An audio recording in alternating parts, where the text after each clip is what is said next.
ሌላ ሃይማኖት ጋር ዚና ካደረግክ ማለት ነው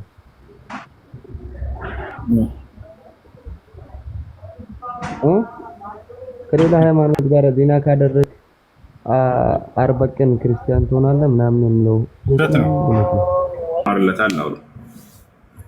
ከዚህ ከሐዲስ የምንረዳው ከግዴታ ሶላቶች በኋላ ወዲያው ምን ማድረግ እንዳለብን ነብዩ ሰለላሁ ዐለይሂ ወሰለም ተናግረዋል። እርሳቸው ያዘዙት ነው መቀደም ያለበት።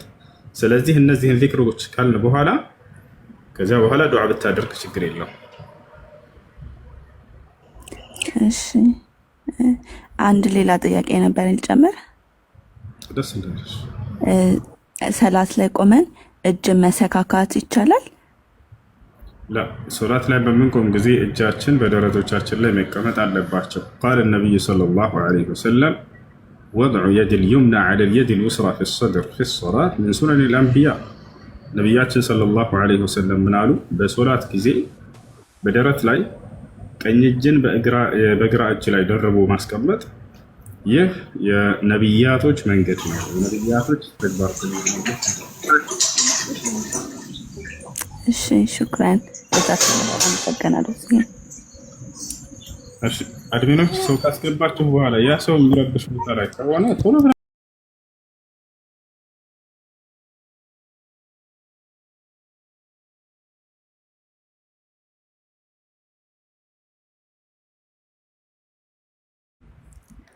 አሰላሙ አለይኩም። ወአለይኩም ሰላም። አንድ ጥያቄ ነበረኝና ስጁድ ላይ ሆነን ዱዓ ማድረግ እንዴት ይታያል? ስጁድ ላይ ሆናችሁ ዱዓ ማድረግ ይቻላል። قال النبي صلى الله عليه وسلم أقرب ما يكون العبد لربه في السجود فأكثروا فيه من الدعاء ነብያችን صلى الله عليه وسلم ምናሉ የሰው ልጅ ከየትኛውም ቦታ በላይ ለአላህ Subhanahu Wa Ta'ala ቅርብ የሚሆነው ስጁድ ላይ ሲሆን ጊዜ ነውና በዚያን ጊዜ አብዝታችሁ ዱዓ አድርጉ ብለዋል።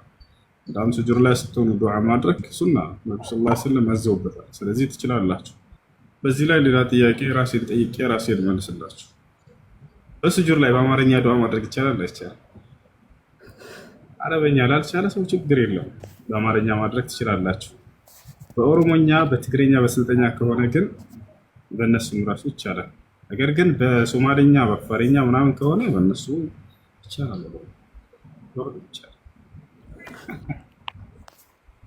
እሺ ሌላ ጥያቄ ደግሞ ሴቶች እንደዚህ ጆሮአቸውን ከአንድ በላይ መበሳት እንዴት ይታያል? ሴቶች ጆሮአቸውን ከአንድ በላይ በመበሳት ጉዳይ ላይ ሼክ ኢብኑ ዑሰይሚን ረሂመሁላህ ተዓላ ተጠይቀው ነበር። ታላቅ ዓሊም ናቸው። እርሳቸው ሴቶች ጆሮአቸውን የሚበሱት በአካባቢያቸው በሚገኘው በተለምዶ በታወቀው መሆን አለበት ብለው አስቀምጠዋል። አንዳንድ ብቻ ከሆነ መበሳት የተለመደው በዚህ አካባቢ አንዳንድ ብቻ ይበሱ፣ ሁለት ሁለት ከሆነ ሁለት ሁለት ይበሱ፣ ችግር የለም። በቁርአን ላይ የትኛውን ቦታ ላይ ሴት ልጅ ይህን ያክል ጆሮዋን ትበሳ የሚል ትዕዛዝም ሆነ የሚከለክል ነገር የለምና፣ ነገር ግን ሴት ልጅ እንድታጌጥ እንደተፈቀደላት በቁርአን በሐዲስም ተገልጿል። ስለዚህ የዛኔ በተለመደው ታደርጋለች፣ ችግር የለውም። አልአምሩ ፊሂ ዋሲዕ። እሺ ጀዛከላሁ ኸይረን። አላህ ያፈቀሽ ወያኩም መርሐባ። ልጆች ይውላችሁ ገስት ላይ ሰው አያሳይም። ይሄ ኮፒ ሊንክ ምናምን አድርጉ ወይንም ደግሞ ታብ አድርጉ። እሺ በየሰዓቱ ነው መናገር አለበት። እሺ ሰላም አለይኩም ወራህመቱላሂ ወበረካቱሁ። ወአለይኩም ሰላም ወራህመቱላሂ ወበረካቱሁ። መርሐባ። የኔ ጥያቄ በኒካህ ዙሪያ ነው። አንድ ሰው ሚስቱን ያኔ የኔና ያንቺ ነገር እዚህ ጋር ይበቃናል፣ ለወደፊቱ ባልሽ እንደዚህ አይባልም ካለ ኒካህ እንዴት ነው? ይሄን ቃል የተናገረው ኒካህን ለማውረድ አስቦና ነይቶበት ከሆነ ኒካሁ ወርዷል። ነገር ግን አንቺን ለመገሰጽና ለመምከር እንጂ ኒካህን ለማውረድ አስቦ ካልሆነ ኒካህ አይወርድም። አስቤበት አይደለም ማለት አና የሆነ ነገር ቢሆን ነበር በሰዓቱና በቃ ያለ መገሰጽ ብሎ አንዳንዴ ባል ሚስትን ጠንከር ያለ ቃል ሊናገር ይችላል። እኔና አንቺ እዚህ አብቅቶልናል፣ እኔና አንቺ ከዚህ በኋላ ባልና ሚስት አይደለንም፣ እኔ አንቺን አልፈልግሽም፣ እኔ አንቺ ከዚህ በኋላ እኔ አይደለሽም፣ እንዲህ አይነት ቃላቶች ኪናህ ይባላሉ። ኒካህ የሚወርደው ደግሞ ሶሪህ በሆነ ግልጽ በሆነ ቃል ነው። በቅንያዊ ንግግር በፍጹም አይወርድም። ኒካህ የሚወርደው አላህ ሱብሓነሁ ወተዓላ በቁርአን ላይ እንደገለጸው ከላይ እስከታች ከሱረቱል ፋቲሃ እስከ ሱረቱን ናስ ብታዩ ጦላቅ በሚል ቃል ነው፣ ፍች ነው። ፈትቼሻለሁ ካለ በግልጽ ቃል ይሄ ነው የሚወርደው። ኒካሁን አውርጄልሻለሁ ካለ ይወርዳል። ፈትቻታለሁ ብሎ ከተናገረ ፍቺ ነሽ ከዚህ በኋላ ካለ ይሄ ቃል እንጂ እኔ አልፈልግሽም እኔና አንቺ አልክቶልናል ምናምን እነዚህ አያወራም። እሺ ጨርሳችኋል? ከጨርሳችሁ ቃል የምትለው ልጅ አስቀድሞ አከለ። ሰላም ቃል ይሰማሻል? እሺ ሌሎቻችሁ በተራ ቀጥሎሽ ጥያቄ ያለው ከጨረሳችሁ እናውራችሁ።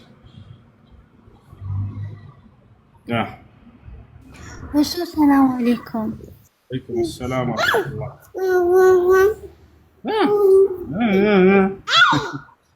ጥያቄ ነበረ። ወስ እስኪ ሲሪዝ ወሶ አንድ ሰው ሀይድ ላይ ሆኖ ግን መሰለን 10 ሰግዶ ዙሁር ሰግዶ 10 ላይ አይድ እንደመጠበቅና ከዛ ግን አቋል ግን ልክ 10 ሲደርስ ረስቶ 2 ረካ ሰግዶ ቢያስታውስና ቢያቋርጥ አላህ ይቆጣዋል? እሺ ሀይድ ላይ ሆኗን ረስታ 2 ረካ ሰግዳ ብታቋርጥ ነው ጥያቄሽ? ማለት እንደ አሁን መሰለን ዙሁር ላይ እንደመጣ ዙሁርን ሰግዳ ግን ጨርሳ እንደመጣ አቃ 10 ላይ ረስተው ብትሰግድ حرام ይሆናል? እሺ ሀይድ ላይ ከሆነች ሴት ልጅ ሶላት መስገድ እንደማይቻል ሁላችሁም ታውቃላችሁ። እዚህ ጊዜ ግን ረስታ ሀይድ ላይ ሆኗን ረስታ እየሰገደች እያለች ትዝ ቢላት ወዳው መጨረስ የለባትም፣ ወዳው ታቋርጥ። በዚህ ወንጀለኛ ትሆናለች በሰገደችው ላ አትሆንም። ምክንያቱም ረስታ ነው ወንጀል የሰራችው። ረስቶ ወንጀል የሰራ ደግሞ እንደ ወንጀል እንደማይቆጠርበት ነቢያችን ሰለላሁ ዐለይሂ ወሰለም ተናግረዋል። ሐዲስ ላይ ሲናገሩ ነቢያችን ሰለላሁ ዐለይሂ ወሰለም ምን አሉ? ኢነላሃ ተጃወዘ ዐን ኡመቲ ሰላሰን አልኸጠእ ወንስያን ወመስቱክሪሁ ዐለይህ አሉ። አላህ ከኡመቶቼ በሶስት መንገድ የሰሩትን ኃጢአት አይዝባቸውም፣ ይቅር ብሎላቸዋል አሉ። አንደኛ ባለማወቅ የሰሩት ኃጢአት። ሰውየው ኃጢአት መሆኑን ኃጢአትን ቢሰራ አይጠየቅም ከአላህ ሱብሓነሁ ወተዓላ ዘንድ። አውቀህ ድንበርን ስታልፍ ጊዜ ነው፣ ኃጢአትን ስትሰራ ጊዜ ነው እንደ ኃጢአት የሚቆጠረው። አላህ በቁርአን ላይ እንደተናገረው በሱረቱል አሕዛብ ላይ ወለይሰ ዐለይኩም ጁናሑን ፊማ አኽጠእቱም ቢህ ይላል። ተሳስታችሁ በሰራችሁት ኃጢአት ምንም ወንጀል የለባችሁም አሉ። ሁለተኛ ረስቶ ወንጀል የሰራ ሰው አሉ ወንስያን አሉ። ረስቶ ወንጀልን የሰራ ሰው እንደ ወንጀል አይቆጠርበትም።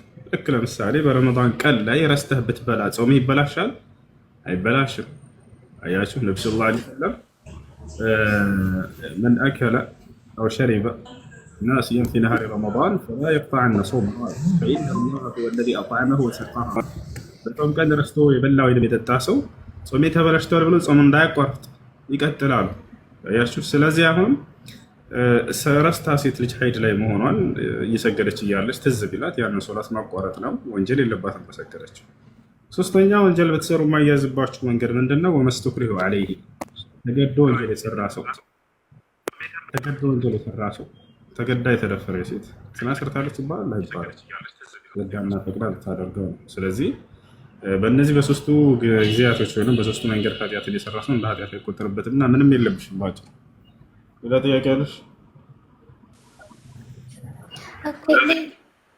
ሌላ ጥያቄ ደግሞ ሰላትን እንደ ስራ ማየት ይቻላል ወይ? መሰለን አንድ ሰው ሰላቱን እንደ ስራ አስቦ መስገድ ይችላል ወይ? ምን ማለት ነው እንደ ስራ? ልጅ ከስራዎች መካከል አንዱ እኮ ነው እሱ።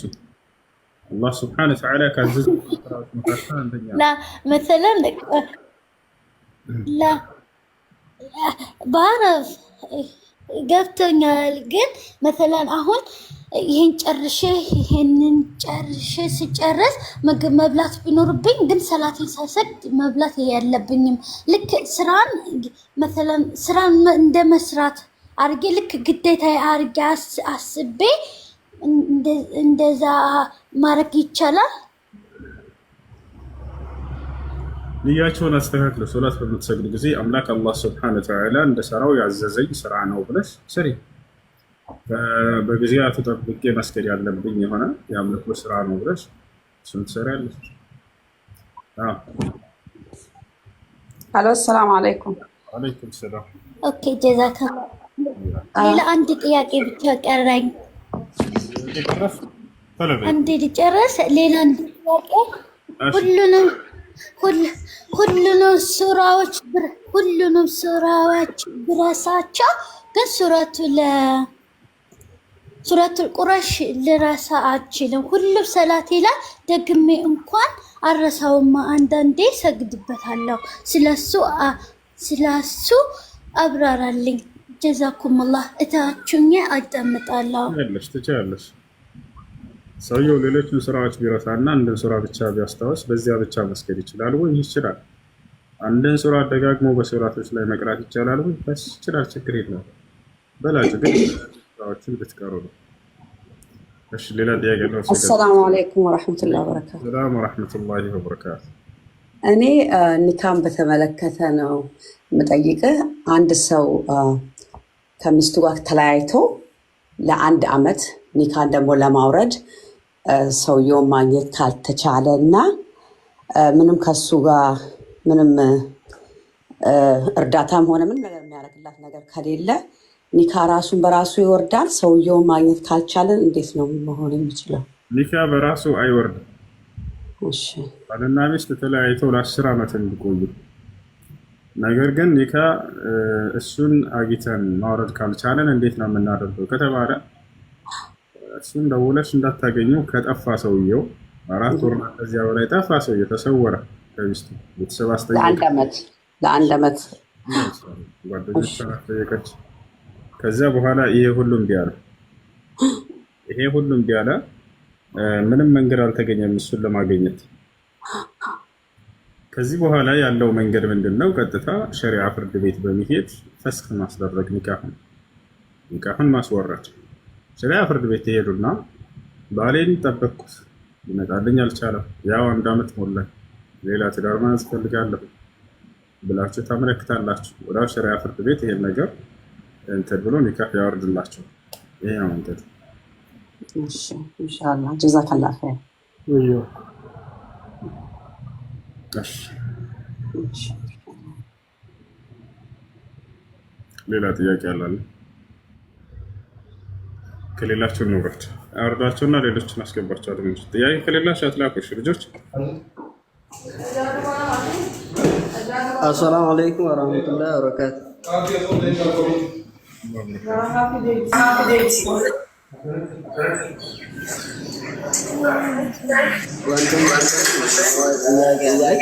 አሰላሙ አለይኩም።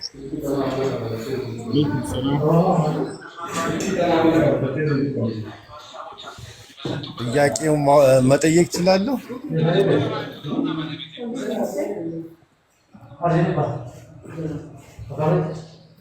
ሌላው አይሰማም።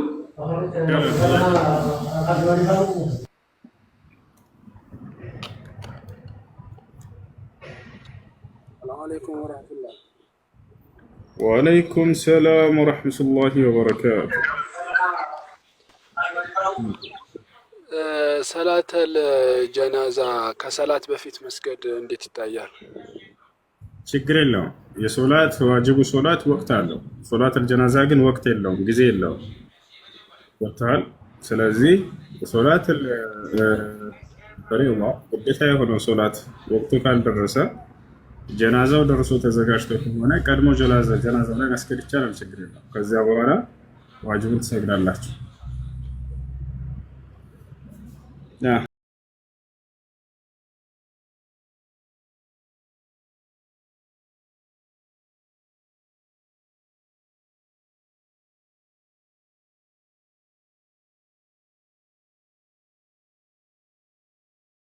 ሁለት ደግሞ እንትን አንድ ሰው ሙስሊም ሆኖ ሻሃዳ ሳይዝ ሙስሊም ሆኖ ሌላ ተግባራቶችን ቢተገብር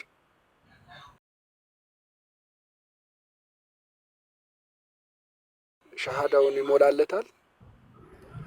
እሺ አንድ ሰው ወደ እስልምና ሲገባ ሻሃዳ መያዝ እንዳለበት ኢስላም ያስተምራል። ነገር ግን ሰውየው ይሄን ካላወቀ ነገር ግን እስልምናን አመነበት፣ እስልምናን ህግና ስርዓቶች መስራት ተከተለ። ከዚያ መካከል ለምሳሌ የመጀመሪያ ሶላት መስገድ፣ በሶላት ውስጥ ኢስቲኻራ ይቀራል። ሶላት በምንሰግድ ጊዜ አተህያቱን ስንቀራ አሽሀዱ አን ላ ኢላሃ ኢለላህ ወአሽሀዱ አነ ሙሐመደን ዐብዱሁ ወረሱሉሁ የሚለው ቃል አለ። ይህ ቃል አምኖበት እስካለ ድረስ ሰውየው ሰልማን ኸላስ ሸሃዳ ብሎለታል። እንደ አዲስ ሸሃዳ መያዝ አይጠበቅበትም። እሺ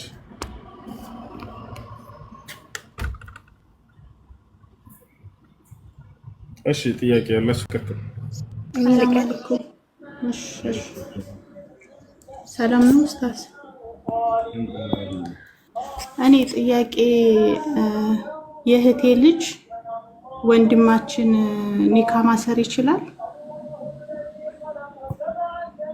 አንዲት ልጅ ኒካህ ሊያስርላት የሚገባው አባቷ ከሌለ አያቷ፣ ከሌለ ወንድሟ፣ ከሌለ አጎቷ። አጎቷ የእናቷ ወንድም ይቻላል? ከአባት ይገናኛሉ አይደለ? ከልጅቱ ጋር እሱና እሷ እናቷና ወንድሟ። በአባት ከተገናኙ ችግር የለም። እሺ፣ ሁለተኛ ጥያቄ ደግሞ አንድ ጓደኛዬ በትዳሯ ላይ ያኔ አረብ ሀገር ናት፣ እሱ ኢትዮጵያ ነው። ግን የሆነ በጠብ ላይ ናቸው ያሉትና አያወሩም ማለት ነው፣ ብዙ ጊዜ አያወሩም። እና አሁን ግን ምን አላት፣ አናወራም እኮ አንድ ባልና ሚስት ከ3 ወር በላይ ካላወራን ኒካው እንደወረደ ነው ብሎ አላት ማለት ነው። ስህተት ነው። ባልና ሚስት ከ3 ወር በላይ ካላወሩ ኒካው እንደወረደ ነው የሚል በቁርአን በሐዲስ ላይ ያለ። እሺ፣ ያኔ ኒካው አልወረደም ማለት ነው። እሺ ጀዛከላህ ኸይር። ሰላም አለይኩም። እሺ፣ እኔ ጥያቄ ደግሞ ክርስቲያኖች የጠየቁኝ ጥያቄ ነው። ሰላት በምናደርግ ጊዜ የነብያችንን ሰለላሁ ዐለይሂ ወሰለም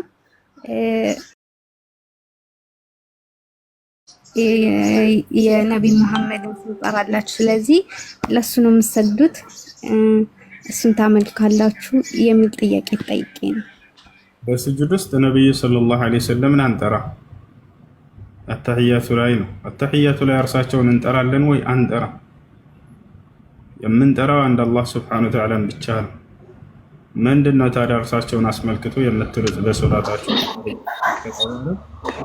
اللهم صل على محمد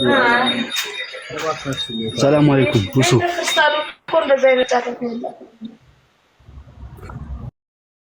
አድሚኖች ምን ይሻላቸዋል?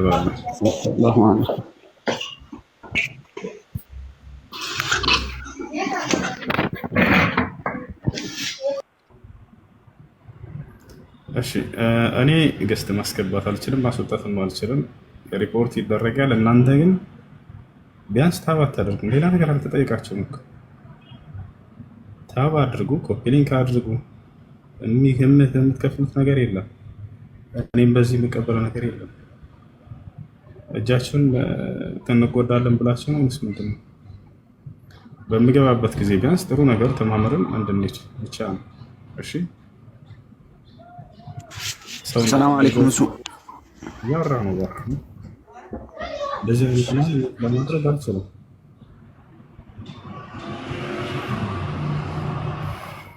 እሺ፣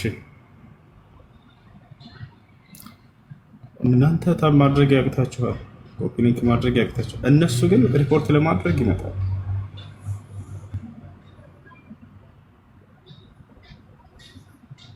እኛ ጋር ትምህርት አለ፣ እነሱ ጋር ማጭበርበሪያ አለ። እኛ ጋር ግን ስንፍና አለ፣ እነሱ ጋር ግን ድፍረት አለ። አንረባም። ሁሉም በየእምነታቸው ኢስላምን ሲሳደቡ ይውላሉ። ኢስላምን ግን እናስተምራለን የሚሉ ሰዎች ጋር ከእናንተ ጋር የሌለ ስንፍና አለ። እኔ ላልኖር እችላለሁ። ሌሎች ሙስሊም ልጆች ላይቭ ከፍተው እንደዚህ ሆናችሁ ታባ አታደርጉም፣ ኮፒ ሊንክ አታደርጉ። ሌሎች ልጆች ሲከፍቱ ጊዜ አደራ ሄዳችሁ እንደዚህ አድርጉ፣ ታባ አድርጉ፣ ኮፒ ሊንክ አድርጉ፣ ምናምን አድርጉ።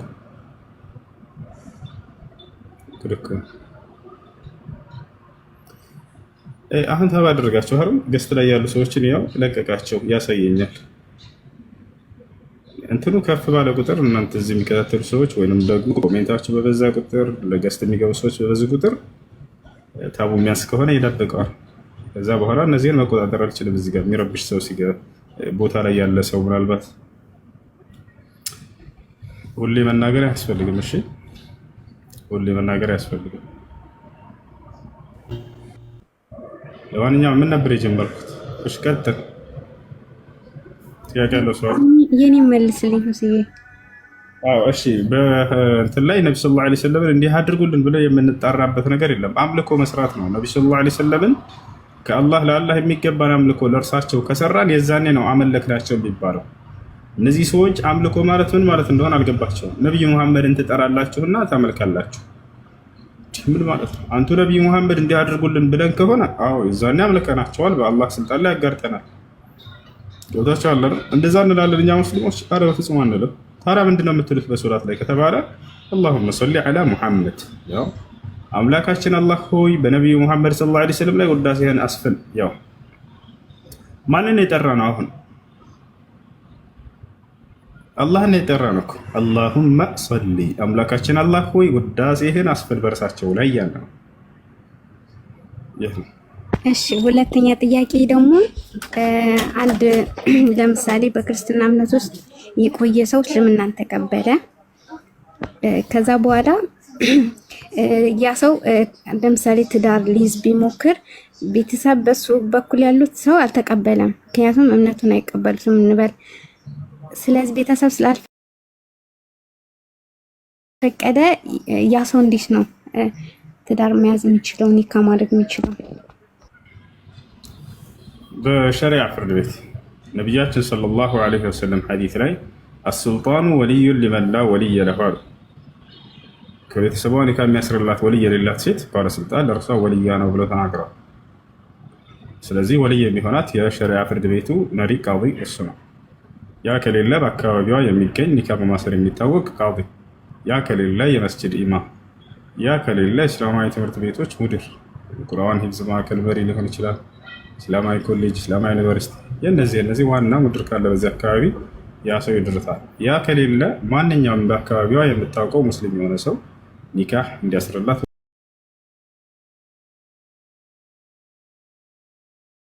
ታፕታፕ ኮፕሊንክ አድርጉላችሁ። እምነት ሁላችሁም ትጠቀማላችሁ።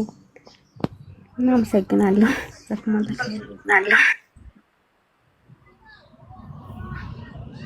አይ እሱ አሰላሙ አለይኩም። አለይኩም ሰላም ወራህመቱላሂ ወበረካቱ። ጥያቄ እሱ እኔ የሆነ የምንሰበስበው ብር አለና በጀማ እና ያንን ብር ሰው እንደ ጫረት አድርጎ ይስተውና በወር ወይም 2 ወር እንትን ይላል ኮሚሽን ያስገባል። እና እሱ ነገር እንዴት ነው ከወለድ ጋር ያያዛል ወይ ነው? በምርጫው ነው የሚወስደው። የሚያስገባውም ይሄን አክል አስገባለሁ ብሎ ነው በምርጫው የሚያስገባው። የሰው ሐቅ የሚመጣበት አለ የለም? የሰውዬ ሰውየው በሐላል ነው ስራው የሚሰራ። ኦኬ ገንዘቡ ተሰብስቦ ከሶስታቸው አንዳቸው ይደርሰዋል። ያ የደረሰው ቀድሞ ይወስዳል። እነዚያም መልሶ ያው ገንዘባቸው ይደርሳቸዋል አይደል? ሳይቀነስባቸው ገንዘባቸው ሳይቀነስባቸው ይደርሳል። እሱ ግን በኮሚሽን ይሄን አክል አስገባለሁ ብሎ የሆነ የሚያስገባው ብር አለ ትርፍ ማለት ነው። ለምንድን ነው ገንዘብ የሚያስገባው? 100,000 ቢወስድ ለምሳሌ 8,000 10,000 ብር ይሄን አክል አስገባለሁ ይላል። ያሸነፈው ሰው እንደዛ ውስጥ ያስገባል ማለት ነው። ይሄ የሰውን ሐቅ አላግባብ መብላት ነው፣ ከቁማር ነው የሚሆነው። ስለዚህ ነገር አይፈቀድም። እና ሁለተኛ ደግሞ እንደ ዕቁብነትም ይደረጋል። በዕቁብነት አሁን በ10% ይባልና 500,000 ብር ቢወስድ በ10% ይባላል። በሱ ይሰራና በ10% ያስገባል። የለበትም አይወልህ። የሰዎችን ሐቅ አላግባብ መብላት ተገቢ አይደለም። እንዲህ አይነት እንትኖችን እያወጡ እንዲህ አይነት ስርዓቶችን እያወጡ አላህ ሱብሓነሁ ወተዓላ ያ አዩሀ ለዚነ አመኑ ላ ተእኩሉ አምዋለኩም በይነኩም ቢልባጢል ይላል። ገንዘባችሁን በመካከላችሁ አላግባብ አትብሉ እያለ ይናገራል። ስለዚህ ዕቁብ ከሆነ ዑለሞች እንደተናገሩት ዕቁብ ለሁለት ይከፈላል በዑለሞች ዘንድ። አንዳንድ ዑለሞች አይቻልም ሁሉ ያሉ አሉ፣ ሌሎች ደግሞ ይቻላል። ነገር ግን መስፈርት አለው። እርሱም የሰው ገንዘብ ወደ እርሱ መምጣት የለበትም፣ የእርሱም ወደ እነሱ ወደ ሌሎቹ መሄድ የለበትም ብለዋል። ለምሳሌ ያዕቆብ ማለት ያስቀመጥከው ገንዘብ ራሱ ከሆነ የሚደርስህ ችግር የለውም ሌላ ተጨማሪ ስለማይመጣብህ ማለት ነው። ዞሮ ዞሮ የራስህ ገንዘብ ይደርሳል፣ ለእነርሱም ሳይቀነስባቸው ይደርሳቸዋል። ለዚህ መልኩ ከሆነ ችግር የለም። እሺ ከመካከላቸው ለአንዱ ለምሳሌ ይህን ሰብሳቢ የሆነው ሰው ስራ አለበት አይደለ? ከሁሉም እየዞረ ሊሰበስብ ይችላል። እንደዚህ ስራ አስኪያጅ ለሆነ ሰው ከዚያ ተቀንሶ ከእያንዳንዳቸው ቢሰጠው እስከተባለ ይሄ ችግር የለውም። እሺ ምንም ሳይሰራ ምን ሳይል ግን ለአንዱ ተቀንሶ የሚደርስበት አይነት መንገድ ካለ ይሄ አላግባብ በመካከላቸው የሰውን ሀቅ መብላት ነው። እሺ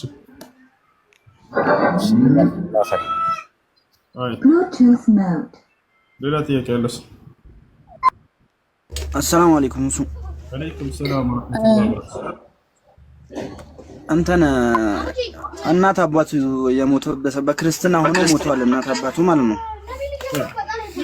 ከዛ ለሱ በሰላት ላይ ዱዓ ማድረግ ይቻላል? አይቻልም። አላህ ሱብሓነሁ ወተዓላ እንክዶ ለሞተ ሰው አይቻልም። ምክንያቱም ያ ሰው አላህ እንክዷል፣ አለቀ። በቀጣዩ ዓለም ላይ ተሸጋግሯል። ማካን ነብይ ወለ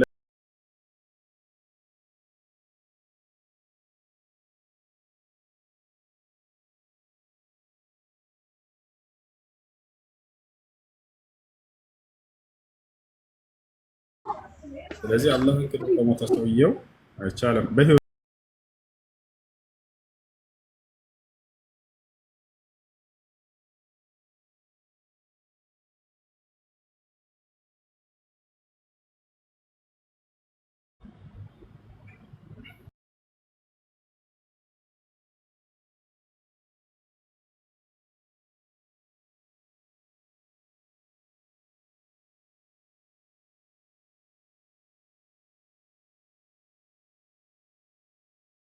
እዚህ ልደት ላይ በጣም ብዙ ዝግጅቶች አሉ። የእሱን ምግብ ማብላት ወይንም ደግሞ ከነሱ ጋር መጫወት ምናምን ነገር እችላለሁ ወይንስ ደግሞ እንዴት ነው?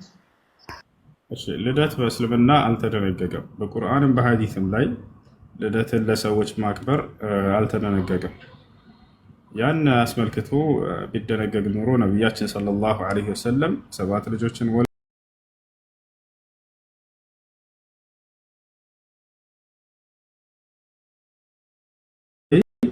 ከዲን የሚሆን አዲስ ነገር አይኖርም። ስለዚህ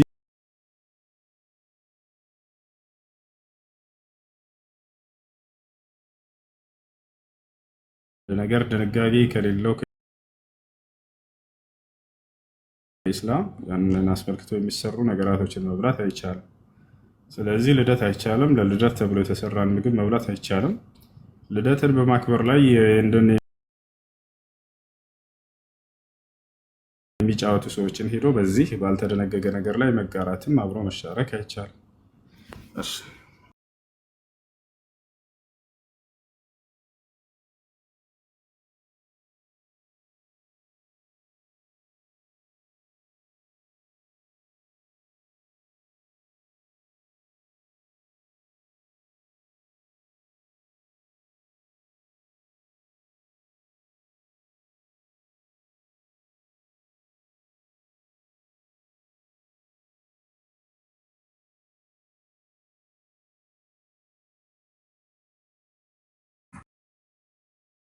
እሺ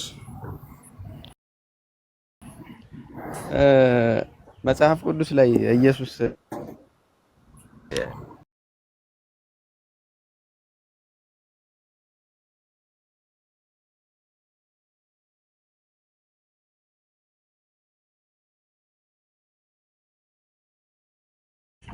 እዚህ ላይ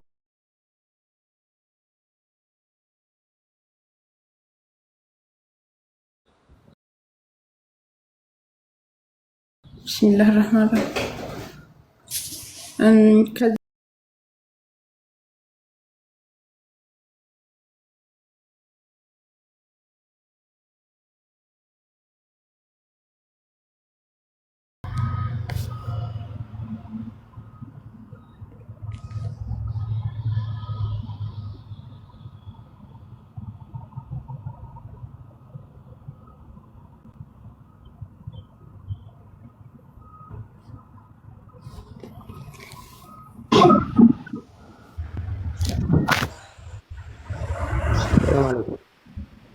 وعليكم السلام. سلام.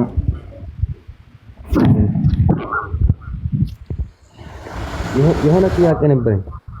እሺ ጥያቄ ነበር። ያ ውበት ማድረግ ውሸት ነው። 40 ቀን ክርስቲያን ትሆናለህ። ውሸት ነው ማድረግ የሚጠበቅብህ አላህ ሱብሓነሁ ወተዓላ ተወሳት።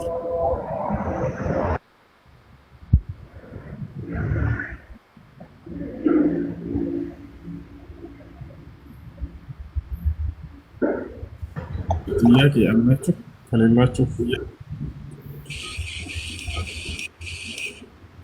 السلام عليكم ورحمة الله وبركاته.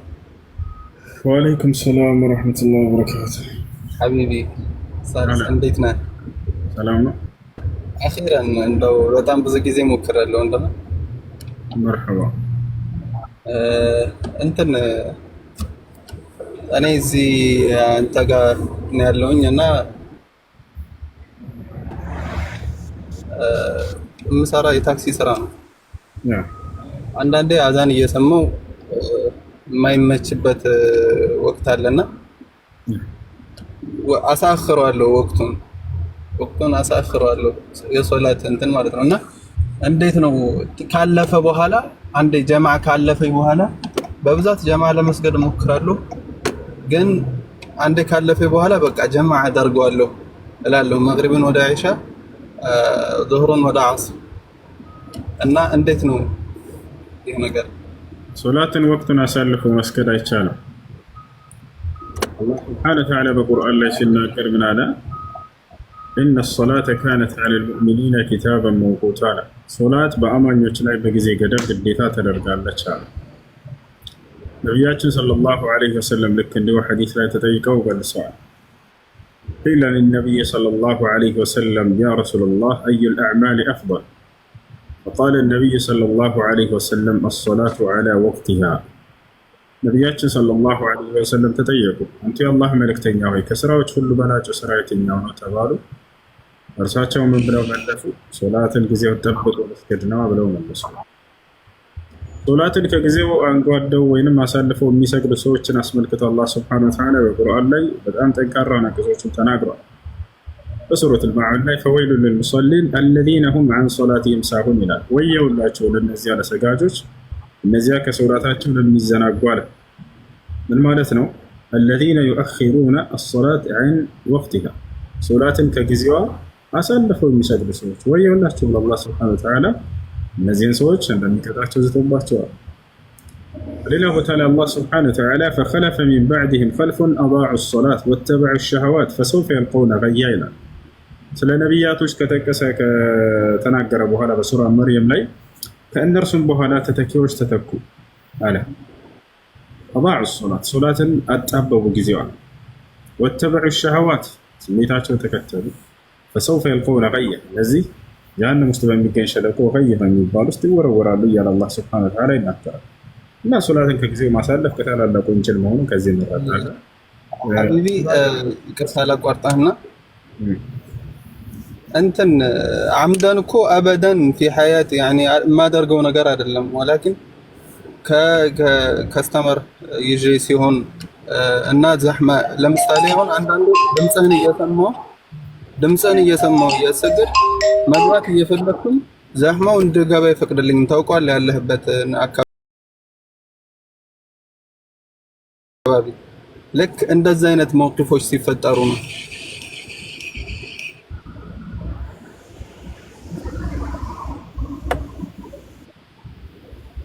ሰላም አለይኩም ወራህመቱላሂ ወበረካቱ። ያ ጀማ ኔት እንትን እያዘው ስለሆነ ሁላችሁም ላላህ ብላችሁ ማለት ስራ ላይ ያልሆናችሁ ኮፒ ሊንክ አድርጉ እባካችሁ።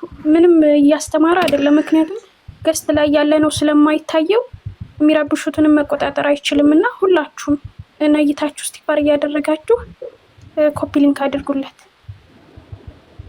ጥቅሙ ለኛው ነውና ያው ብንማር ቁጭ ብለን ለኛው ነው። እሱ የሚጠቅመው ነገር የለም። ኮፒ ሊንክ ስላደረግንለት ታብ ስላደረግንለት እውቀት የሚጨምረው ለኛው ነውና ደግሞ እስከምንነገር ምናምን መጠበቅ የለብንም። አጅሩን ካላህ ነይተን ኮፒ ሊንክ እናድርግ ማለት ነው። አላህ ይጨምርላችሁ። እሱ እስከሚመለስ ኮፒ ሊንክ እናደርግለት። እየተማረም ደግሞ እያስተማረ አንድ ካፊር በጻፈው ኮሜንት ቢዚ አለመሆን ያኔ እኛ ኢየሱስ ያድናል ስላለን ነብይ ነው ብለን እሱን መከተል የለብንም ካፊርም ማለት ነው። እኛ ብልጥ ሆነን ምንድነው ማድረግ ያለብን? እሱ ሲያስተምር እያዳመጥን ኢስቲግፋር እያደረግን ኮፒ ሊንክ ማድረግ አለብን እና ጊዜያችንን በአግባብ እንጠቀምበት። እውቀት ማግኘት ባለብን ሰዓት እስከምንነገር መጠበቅ የለብንም እና ጊፍት ያላችሁ ደግሞ ያኔ በጊፍት ምናምን አበረታቱት።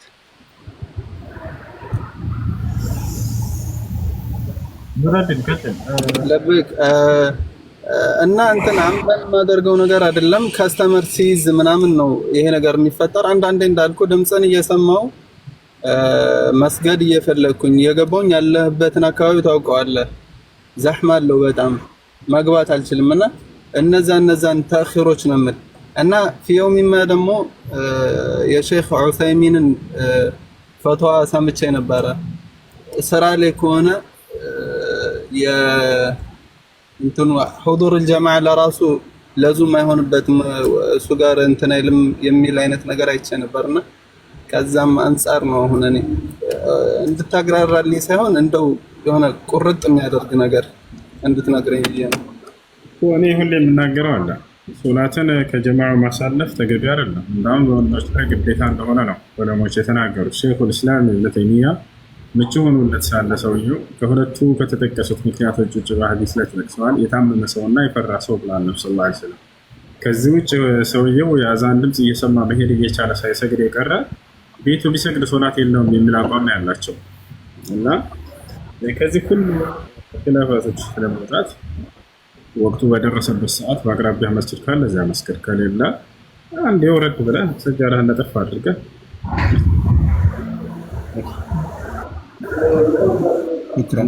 አይሽ ሌላ ጥያቄ አለ?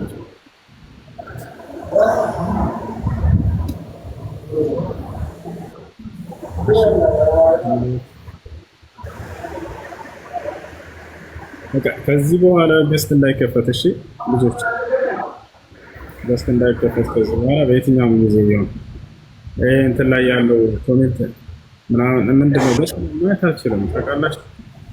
ታብ ብቻ አድርጉ፣ ኮፒ ሊንክ አድርጉ። አድሚኖች ብቻ ገስት ነው ያስገቡ። ኮሜንት እንዳትከፍቱ ከዚህ በኋላ። ጥያቄ ያለው? ሰላም አለይኩም ወራህመቱላሂ ወበረካቱ። ወአለይኩም ሰላም ወራህመቱላሂ ወበረካቱ። ሰላም ነው እሱ? አልሐምዱሊላህ።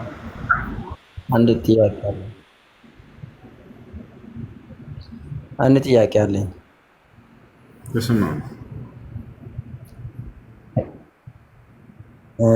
ለምሳሌ በጋብቻ ዙሪያ ማለት ነው አንድ ወጣት ልጅ በመጀመሪያ ትዳሩን አግብታ የፈታችው ሴት ጋር ቢያደርግና ወዷት ቢያደርግ እንትን የሚያደርግ ነገር አለ? ክላፍ የሚያደርግ ነገር ቢጋቡ ለማለት ፈልገህ ነው? ቢያደርግ ማለት አዎ እኮ ሸርጡን መስፈርቶቹ አሉ። እነዛን አሟልተው ማጋባት ይችላሉ። ኒካህ ለማሰር ያለ ቤተሰብ ኒካህ ማድረግ ይችላሉ ወይ ከሆነ አይቻልም። ቤተሰብ ግድ ነው። ወልይ ያስፈልጋል።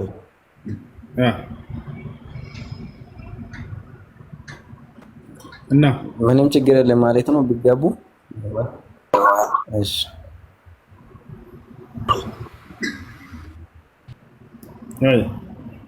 መስፈርቶቹ ማለት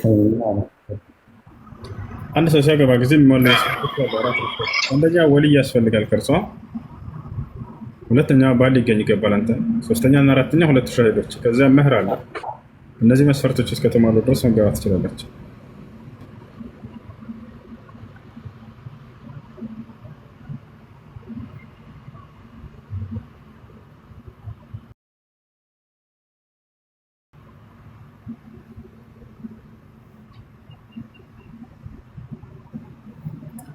እሺ ጥያቄ ያላችሁ ሌሎች?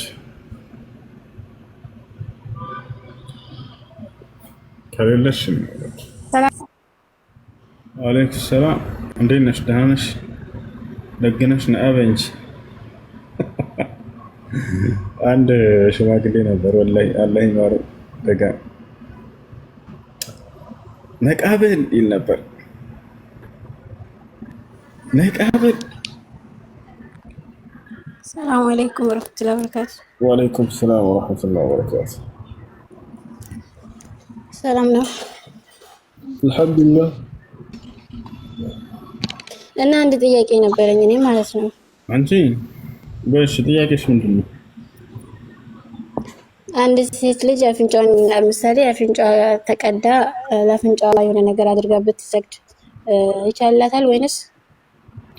ይቻላል፣ ችግር የለም። እሺ ጥያቄ እሱ ብቻ ነበረ። እናመሰግናለን። ሼክ አብዱልዓዚዝ ብን ባዝ የተባሉ ታላቅ ዓሊም ሴት ልጅ አፍንጫዋ መበሳት ተጠይቀው ይቻላል ብለዋል። ሶላትን የሚከለክል ነገር አይደለም፣ መስከር ትችላለች። የዚህ አይነት ጥያቄ አለሽ? ሀዊ ጥያቄ አለሽ? አሰላሙ አለይኩም ወአለይኩም ሰላም ወረሕመቱላሂ ወበረካቱ። በመጀመሪያ አልሐምዱሊላህ በስንት ወሩ ነው እዚህ ቤት የገባሁት እና ጥያቄ አለኝ። አንደኛ ጓደኛዬ ክርስቲያን አግብታ ነበረች። ክርስቲያን አግብታ ያኔ ሰው አባብሎ እሱም ሙስሊም ሆናለሁ ምናምን ብሎ ሰውም ደግሞ ሙስሊም ይሆናል ልጁ ምናምን ብሎት ልጅቷን አባብሏት ትዳር አገባች። ክርስቲያን ካገባች በኋላ ልጁ አባቴ እንደዚህ ያለኝ እኔን ጥለህን ሙስሊም ከሆነክ እኔ ልረግምክ ነው እና እኔን ጥለህ ሙስሊም አትሆንም ምናምን አለኝ አባቴ። ስለዚህ እስከ አባቴ እስከሚሞት ድረስ አብረን እንኖራለን። አባቴ ደግሞ ያው እንደዚህ የደከመኝ ነው እሱ ደክሞ ስላለ አሁን በዚህ ሰዓት ሙስሊም ከሆንኩት ይረግመኛል ምናምን ብሎ ልጅቷን ያባብላታል። አባብሎ አብረን ይኖራሉ። እንደዚህ ያሉ እዛ ሆና እሷ ቁርአንን ታዳምጣለች። ጥሪም ደግሞ የኡስታዝ ራያ ጥሪ አድርጋ ነው የምታዳምጠው። ልቦና የሷ ልብ ወደ ሙስሊም ነው ያለው፣ ግን እሱ ደግሞ እያባበለ ወደ እነሱ እያረገ የፈለገ ቤተክርስቲያንም ወስዷል መሰለኝ እሷ እንዳለችኝ ማለት ነው። ግን ትሄዳለች እንጂ ልቦና የሷ ልቦና እዛ አይደለም፣ በልብ ሳይሆን በቃ እንደዙ የሱ ብላ ለፍራቻ ብላ እሱም አድርጎ ነገር እንደዚህ እንዳባበላት ያባበላት ይወስዳታል። እንደዚህ እያለችው እዛ ኖረችና አንድ ልጅ አግኝተዋል። ከዛ በኋላ እዛ ሆና ራሱ ሙስሊም ቤት ሄዳ የሙስሊም ስጋ ነው የምትበላው። ጓደኞቿ ጋር ሄዳ አመት በዓል ጊዜ ምናምን ሙስሊም ጋር ሄዳ ስጋ ትበላለች። እንደዚህ የሆነች ኖረችና ከዛ በኋላ ካጓ ውስጥ ስለፈለገኝ ጥያቄው እነሱ ጋርም ጥያቄዎችን አነሳስቼ እኛን እነሱ ካሉኝ ያው እነሱን በሚሉት ነገር ላይ ስላልተማንበት ወደ አንተ እንዲመጣ አድ እንዲያደርግ ወደ ያንተን ስለላኩልኝ ነው ወደ አንተ መጣሁት። እና እኔ መጀመሪያ ጥያቄን ላቀርብልህ የምፈልገው ከመጀመሪያ መሐመድ ነው ኢየሱስ ነው ይሄንን ምድር ቀድሞ የመጡት? ያንን ጥያቄ እንድታብራራልኝ እፈልጋለሁ። መሐመድ ነው ኢየሱስ ነው ይሄንን ምድር ቀድሞ የመጡት? እሺ በጣም ጥሩ። ከነብዩ መሐመድ በአመጣጥ በአካል አመጣጥ ከሆነ ነብዩላህ ዒሳ አለይሂ ሰላም ወይንም ኢየሱስ ናቸው ቀድሞ የመጡት። ነብዩ ሰለላሁ ዐለይሂ ወሰለም ግን አንድ ነገር ተናግረዋል። ኩንቱ ነቢየን ወአደም በይነ ሩሒ ወልጀሰድ አሉ። አዳም ገና በስጋና በመንፈስ መካከል ሳለ እኔ ነብይ ነበርኩ ብለዋል። እኛ ግን ይሄን አሉ ብለዋል ብለን አምላክ ናቸው አለና።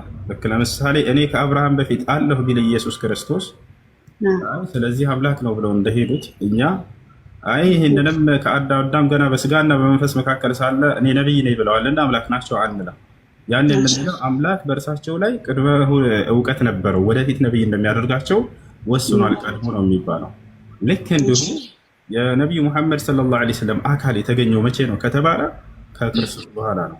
ኢየሱስ ክርስቶስ ቀድሞ ከድንግል ማርያም ተወልዷል። እሺ እንደዛ ከሆነ ያው ከመሐመድም ከኢየሱስ በፊቱም ያው እግዚአብሔር እንዳለም ሆኖ ሰው ብዙ ጊዜ በጣዖት አምልኮት በብዙ ነገርና መሐመዱም በጣዖት አምልኮት ውስጥ ከቤተሰብ እንደተወለደ ይናገራል። እንደዛ ሆኖ ያው በቁርአን እንዳየሁት ከሆነ መሐመድን ከልጅነትም ጀምሮ ፈጣሪ ክፉ ነገሮችን ከሆዱ እንዳወጣና እሱን በነብይነት እንደመረጠ ይናገራል። ያም ሆኖ እያለ ኢየሱስ ይህንን ምድር ቀድሞ ከመጣ ኢየሱስ በምድር ላይ ብዙ ታምራቶችን ፈጥሯል። በእርግጥ ብዙ ነገሮችን አድርጎታል። ግን የመሐመድን ስራ እዚህ ምድር ላይ ሆኜ እኔ እየተገበርኩት ብሄድ ወደ ጀነት ለማግባት ምንድን ነው? አሁን ብዙ ነገሮች አሉ። አሁን ያው ስጋ ለባሽ ነኝና ብዙ ደካማ ጎን አለኝ። ኃጢአት ልሰራ እችላለሁ። ሰው ነኝና በብዙ ነገር ልሳሳት እችላለሁ። በዛ ሁሉ ላይ መሐመድ ያኔ የሰራውን ሙሉ ተግባር ባይሆን በስራ መንገድ ነው የሚወሰነው ይላሉ ብዙዎቹ። አሁን ማለት ነው ብዙዎቹ በስራ መንገድ ነው በሰረሹ ኃጢአት ነውና ወደ ገነት ለመግባት የሚመዘን ክፉ የሚሰራበት ቦታ ቢመዝን ያንን የሰራውት ኃጢአት ክፉ ብዙ ሚዛናዊ ቢሆን ምንድነው ያን ሰዓት ማድረግ የምችለው? ያው መሐመድ እንዳስተማረኝ የሱን ተግባር እየተነከርኩኝ ይያለሁ። በዛ ውስጥ ላይ ደካማ ሆኜ ብዙ ኃጢአት ሰርቼ ኃጢአቴ ይጥፍ ቢሆን ምን እሆናለሁ ነው ጥያቄ። እሺ የትንሣኤ ቀን ሰውየው አንድ አማኝ የሆነ ሰው በአንድ አላህ አምኖ አላህን በብቸኝነት ተገዝቶ ነቢዩ ሙሐመድ ሰለላሁ ዐለይሂ ወሰለም እንደ ነቢይ ተቀብሎ በእርሳቸው ህግና ስርዓት ላይ ተከትሎ ሄዶ የትንሣኤ ቀን ኃጢአትና መልካም ስራው ሲታይ ጊዜ መልካም ስራው ካመዘነ ወደ ጀነት ይገባል። ኃጢአቱ ካመዘነበት እስከተባለ አላህ ሱብሓነሁ ወተዓላ ለነቢዩ ሰለላሁ ዐለይሂ ወሰለም የምልጃ ስርዓትን ይፈቅድላቸዋል ከእርሱ ዘንድ ሄደው እንዲያማልዱ ስለ ኃጢአተኞች። ነቢዩ ሰለላሁ ዐለይሂ ወሰለም ሐዲስ ላይ እኔ የትንሣኤ ቀን ለትውልዶቼ አማልዳለሁ ብለው ቃል በቃል ተናግረዋል። አነ አወል ሻፊዕ ሙሸፈዕ የውመል ቂያማ የትንሣኤ ቀን የመጀመሪያው አማላጅ ምልጃም ተቀብ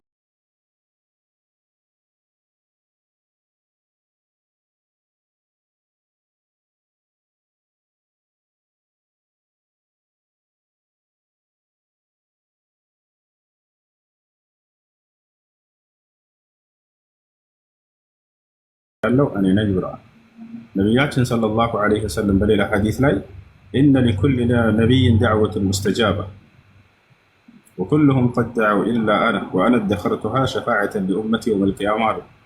እያንዳንዱ ነቢይ ተቀባይነት ያለው ዱዓ ወይንም ጸሎት እድል ተሰጥቷል፣ ሁሉም እዚሁ አድርገውም ሄደዋል አሉ። እኔ ብቻ ስቀር እኔ የተሰጠችኝን እድል የትንሣኤ ቀን ለትውልዶቼ ምልጃ ትሆነኝ ዘንድ አዘግጅቻታለሁ ብሎ ተናገሩ። የፍቅር ጥግ ፍቅር ጥግ ብሎ ማለት ለራሱ የተሰጠውን ታላቅ ዕድል አይ ይሄንስ ለትውልዶች ያደርገዋለሁ ብሎ እዚያን የጭንቅና የመከራ ቀን ነፃ የሚወጡበትን ለእነርሱ አሳልፎ መስጠት ይሄ ነው። እንዳጠቃላይ የዛኔ አማኝ የሆኑ ሰዎች እርሳቸው ሸፋ እንደሚያደርጉላቸው ነቢያቸው ሰለላሁ ዐለይሂ ወሰለም ተናግረዋል።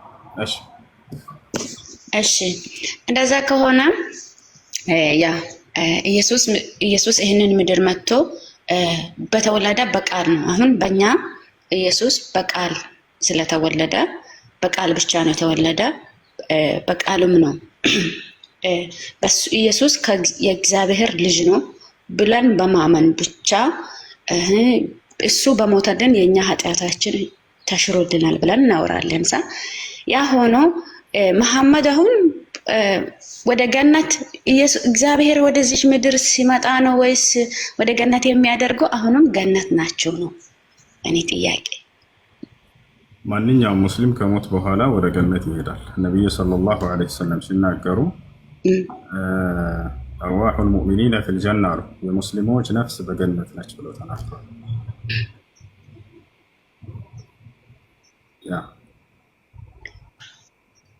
እሺ ምን ነበር? እሺ እንደዛ ሆኖ ካለ ኢየሱስ ክርስቶስ ለምንድን ነው በእናንተ ሶስተኛ ቦታ ነብይ ሆነው በሶስት የተቆጠረው? ያው እሱ ከሰው ልጅ ከድንግል ማርያም እሷም በብጽሕት በድንግል ማርያም ተወልዶ ሳለ በቃልስ በመልአክ በገብርኤል ተወልዶ ያለ እንዴት ነው እሱ በሶስተኛ ደረጃ ልታስቀምጡት የቻላችሁስ? በዛ ሁኔታ ሆነ ይሁዳውያኖች ገለናል ብሎ ኢየሱስን ከተናገሩ ኢየሱስ ገለናል ብሎ ይሁዳዎች ከተናገሩስ ኢየሱስ በእስልምና እንዴት ነው ለሰው ልጅ ላልሞተ መከራውንም አልተቀበለም ተብሎ ሊወረም ተቻለውስ ለምንድን ነው? በመጀመሪያ ኢየሱስ ክርስቶስ በእስልምና ትልቅ ደረጃና ቦታ አለው። 5 ታላላቅ ነቢያቶች ኡሉል ዐዝም የሚል መጠሪያ አላቸው። የቁርጠኝነት ባለቤት ነው። እነዚህ ነቢያቶች ታላላቅ ነቢያት ከአምላክ ከአላህ ዘንድ 5ቶቹ ነብዩ ሰለላሁ ዐለይሂ ወሰለም፣ ኢብራሂም፣ ዒሳ፣ ሙሳ፣ ኑህ እነዚህ ናቸው። እነዚህ ደረጃቸው በጣም ላቅ ያለ ነው እና ይህን ደረጃ የተጎናጸፉት በምንድን ነው ከተባለ ባወላለዳቸው አይደለም። እርሱ እኮ ያላህ ስራ ነው። ተሻለ አምላክ ነው በዚህ ሁኔታ እንዴት እንዲወለድ ያደረገለት። ታዲያ በምንድን ነው የሚበላለጡት ከተባለ በስራቸው ነው። አየሽ፣ ከእነርሱ በተገኘ ነገር እንጂ አምላክ በእነርሱ ላይ ባደረገው ነገር ሊበላለጡ አይችልም። አምላክ ሌሎቹን ከእናትና ከአባት እንዲወለዱ አደረገ። ሔዋንን ያለ ወንድ ያለ ሴት ከአዳም ጎን ብቻ እንድትፈጠር አደረገ። ያም ድንቅ ነው። እናወዳደር ከተባለ እንደዚያ ይበልጣሉ አዳምና ሔዋን። አዳም ሰው ይሆናል ተብሎ ከማይታሰብ ከአፈር መገኘት ይሄ ራሱ ድንቅ ተአምር ነው። እንዲሁ መሲሁን ደግሞ ያለ አባት ከእናት ብቻ እንዲገኝ አደረገ። ይህ የአምላክን ስራ ተደንቀንበት ብቻ የምናልፈው የሆነ ነገር እንጂ የመበላለጫ ሚዛን አይደለም። መበላለጫቸው ምንድነው ከተባለ በምድር ላይ የሰሩት ነው። መሲሁን እና ነብዩ ሰለላሁ ዐለይሂ ወሰለም ስናይ ነብዩ ሰለላሁ ዐለይሂ ወሰለም ለዓለም የተላኩ ነብይ ናቸው። መሲሁ ደግሞ ክርስቶስ ለአንድ አካባቢ ለአንድ ህዝብ የተላከ ነው። ለአይሁድ ህዝብ የተላከ ነው። በተሻለ እስራኤላውያኖች ይሄ ነው። ወይስ ቃለ ዒሳ ኢብኑ መርየም ያ በኒ እስራኤል ኢኒ ረሱሉላህ ኢለይኩም፣ የማርያም ልጅ መሲሁ እኔ የእስራኤል ልጆች ሆይ ለእናንተ የተላኩኝ የአላህ መልእክተኛ ነኝ አላቸው ይላል። አላህም ለማርያም በገብርኤል አማካኝነት ወዴት እንደሚልከው ቀድሞ ሲነግራት ወረሱለን ኢላ በኒ እስራኤል አላት። ወደ እስራኤል ልጆችም መልእክተኛ አድርጌ ልከዋለሁኝ ብሏታል። ያቸው ነብዩ መሐመድ ሰለላሁ ዐለይሂ ወሰለም እስከተባለ ወማ አርሰልናከ ኢላ ረሕመተን ሊልዓለሚን፣ እርሳቸው ለዓለማት የተላኩ ናቸው ተብሎ ተገልጿል። እና ይህን ይመስላል ነቢዩ ሙሐመድ ሰለላሁ ዐለይሂ ወሰለም ለዓለም የተላኩ ናቸው። መሲሁና ቀደምት ነቢያት ደግሞ ለእስራኤላውያን የተላኩ ናቸው። በሌላም ዓለም ላይ አላህ ሱብሓነሁ ወተዓላ ሲልክ ቆይቷል። ነገር ግን መሲሁ ለእስራኤል ህዝብ ነው የተላከው። ይህን ይመስላል። እሺ፣ ሌላ ጥያቄ ደግሞ እኔ በጣም በቁርአን ውስጥ ካየውኝ ስለ አይሻ ትዳር እና ስለ መሐመድ ትዳር በጣም ትንሽ ግራ ስለተጋባኝ ነው ማለት ነው። አይሻ 9 ዓመት ሆና እሳቸው ብቻ ይሄን አልፈልግም። ያ እንዴት ሊሆን ይችላል? በቁርአን መንገድ አሁንም ቢሆን ያንን መደረግ ይቻላል ወይ ነው? 9 ዓመት ናት ሰበትን አንድንጥዬ ስለሆነች በዚህ ጊዜ ለምን እንደዛ አይነት ነገር ያን ትልቅ ነብይ ሆኖ እንዴት ነው ይሄ ነገር ሊሆን ይቻላል ነው? እኔ በጣም ጥያቄ የሆነብኝ ነገር ቢሆን እሱ ሰማ ለማለት እንፈጠር 60 ክንድ ነበር፣ 30 ሜትር ነበር የሰዎች 30 ሜትር ሰው ዛሬ በምድር ላይ አለ የለም ማለት ነው። የአዳምን አፈጣጠር እስልምና ሲያስቀምጥ ጊዜ ነቢያችን ሰለላሁ ዐለይሂ ወሰለም ሲናገሩ ምናሉ خلق الله آدم 60 ذراعا አዳምን አላህ ሲፈጥረው 60 ክንድ ነበር አሉ። 30 ሜትር ሰው ነበር። አያችሁ። ከዚያም የሰው ልጆች ኃጢአትን ባደረጉ ጊዜ በምድር ላይ ጸጋን እየተነጠቁ መጡ። ኃጢአት ጸጋን ይነጥቃል አይደለ? አዳም የተሰጠው ተክለ ሰውነት ኃጢአትን በሰሩ ቁጥር ጊዜ ሰዎች በምድር ላይ ያቺ ተክለ ሰውነታቸው እየቀነሰች ዛሬ እዚህ ደረሰች። ስለዚህ በአዳም ጊዜ የነበረና በአብርሃም ጊዜ የነበረ ተክለ ሰውነት እኩል አይደለም። አይሽ አይደለ? በአብርሃም ጊዜ የነበረና